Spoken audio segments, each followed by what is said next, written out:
নমস্কার, মুনমুনের ঘরোয়া রান্নায় আপনাদের স্বাগত। আমার আজকের রেসিপি ক্ষীর কদম।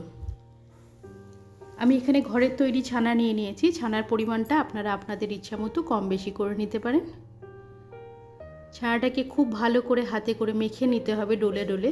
ছানাটা মাখার সময় আমি 1 চামচের মতো ময়দা দিয়েছিলাম বাইন্ডিংয়ের জন্য, যেটা ক্যামেরাটা অফ থাকার জন্য আপনাদের দেখাতে পারিনি, তার জন্য আমি খুব দুঃখিত। এর মধ্যে আমি এসেন্স অ্যাড করছি, এটা পাইনাপেল এসেন্স। আপনারা চাইলে যে কোনো এসেন্সই অ্যাড করতে পারেন বা ছোটো এলাচ গুঁড়ো করেও দিতে পারেন। খুব ভালো করে ছানাটাকে হাতে করে এভাবে চেপে চেপে মেখে নিতে হবে। ছানাটা যত ভালো মাখা হবে, ছানার বলটা অত ভালো তৈরি হবে আর মুখে দিলে সুন্দরভাবে মিলিয়ে যাবে। আপনারা যারা ভিডিওটা দেখছেন তাদের কাছে আমার একান্ত অনুরোধ, ভিডিওটা স্কিপ করবেন না, পুরোটা দেখবেন। যেহেতু ক্ষীর কদম, কদম ফুলের মতো কালার দেওয়ার জন্য আমি এখানে কেসার কালার অ্যাড করলাম। এটা অপশনাল, আপনারা চাইলে নাও দিতে পারেন। দেখুন ছানাটা ভালো করে মেখে নিয়েছি, কত ফ্যাট রিলিজ হয়েছে, সুন্দর বলের মতো তৈরি হয়ে গেছে ছানাটা। 8-10 মিনিটের মতো এটা আমি হাতে দিয়ে চেপে চেপে এভাবে মেখেছি। একটা পাতলা রস করব, তার জন্য 1 বাটি চিনি আর ওই বাটিরই 3 বাটির মতো আমি জল দিলাম।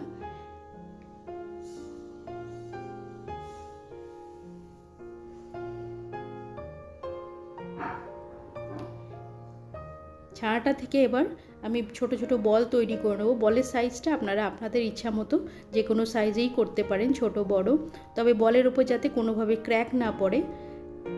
ছানাটা যদি খুব ভালো করে মাখা হয় তাহলে বলের ওপর ক্র্যাক পড়বে না। বলে ক্র্যাক পড়ে গেলে রসে দেওয়ার সময় ছানার বলটার উপরে ফেটে যাবে, বলটাই ফেটে যাবে, রসটাও নোংরা হয়ে যাবে। দেখুন রসটা ফুটছে, এই অবস্থায় সমস্ত বলগুলো আমি একে একে অ্যাড করে দেবো।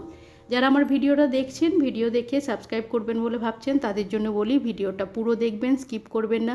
ভিডিও দেখে কমেন্ট বক্সে শুধু ভিডিও সম্বন্ধেই লিখবেন, বন্ধু হলাম, আমার পরিবারে আসুন, আপনার পরিমাণে যাব, সাবস্ক্রাইব নাম্বার এসব কিছু দেবেন না, এসবের জন্য কমিউনিটি বক্স আছে। এটা আমি 5-7 মিনিটের মতো গ্যাসের ফ্লেমটা লো করে একটু ফুটিয়ে নেব, সেদ্ধ হয়ে যাবে সুন্দর করে। দেখুন বলগুলো ফুলে গেছে, সুন্দর সেদ্ধ হয়ে গেছে, নরম তুলতুলে হয়েছে একদম।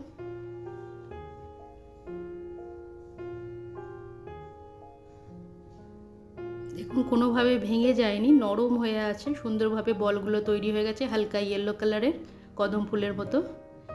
এখানে আমি ক্ষীর নিয়েছি বাজার থেকে কেনা, এর মধ্যে গুঁড়ো চিনি অ্যাড করলাম। আপনারা চাইলে এমনি চিনিও অ্যাড করতে পারেন। চিনির পরিমাণটা আপনারা আপনাদের ইচ্ছা মতো কম বেশি অ্যাড করতে পারেন। ভালো করে নাড়িয়ে নিলাম। এখানে আমি পাইনাপেল এসেন্সই অ্যাড করলাম, আপনারা যে কোনো এসেন্স অ্যাড করতে পারেন। ভালো করে এটা নাড়িয়ে নেব। ঘরেতে মিষ্টি তৈরি করলে চিনির পরিমাণটা আপনার নিজের কন্ট্রোলে থাকে, আপনি কম বেশি করতে পারেন। এটা এবার ঠান্ডা হতে দেবো। সুন্দর ইয়েলো কালারের ছানার বলগুলো তৈরি হয়ে গেছে, ক্ষীরটাও ঠান্ডা হয়ে গেছে।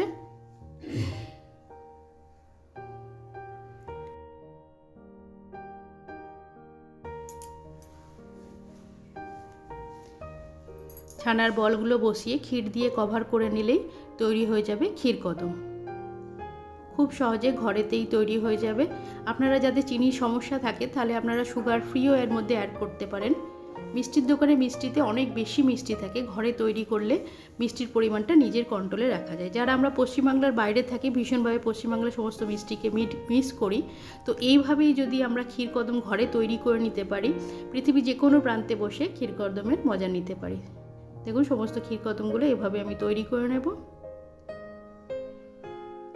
আমুল দুধ নিয়েছি আমি এখানে, আপনারা চাইলে খোয়া ক্ষীরকে গ্রেট করেও নিতে পারেন। এই বলগুলোকে আমুল দুধে কোট করে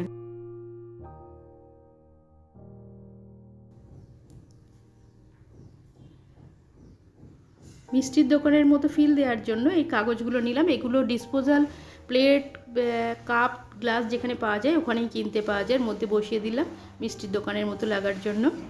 সমস্ত ক্ষীর কদমগুলো এভাবেই তৈরি করে নেব। আমার রেসিপিটাকে লাইক আর বন্ধুবান্ধবদের মধ্যে শেয়ার করার অনুরোধ রইল। কমেন্টের মাধ্যমে জানাবেন আমার আজকের এই রেসিপিটা আপনাদের কেমন লাগলো। যারা আমার ভিডিও দেখছেন, যারা আমাকে সাবস্ক্রাইব করেছেন, তাদের জন্য অসংখ্য ধন্যবাদ। এইভাবে আমার সাথে থাকবেন, পাশে থাকবেন প্লিজ।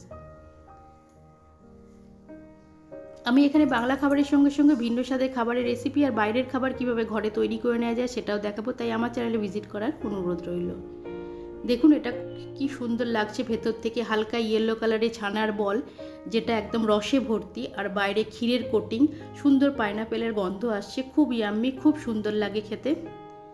এভাবে একবার বানিয়ে দেখুন। যারা পশ্চিমবাংলার বাইরে থাকেন তারা এভাবে বানিয়ে পশ্চিমবাংলার মিষ্টির মজা পৃথিবীর যে কোনো প্রান্তে বসে নিতে পারেন। আমার চ্যানেলটাকে সাবস্ক্রাইব করে পাশে থাকা বেল আইকনটা প্রেস করে নিচে অল অপশানটা ক্লিক করলে আমি যখনই কোনো নতুন রেসিপি আপলোড করব আপনার কাছে নোটিফিকেশান পৌঁছে যাবে, সবার আগে আপনি সেটা এনজয় করতে পারেন। আজ এই পর্যন্ত, আবার দেখাবো নতুন রেসিপির সঙ্গে। সুস্থ থাকবেন, ভালো থাকবেন, নমস্কার।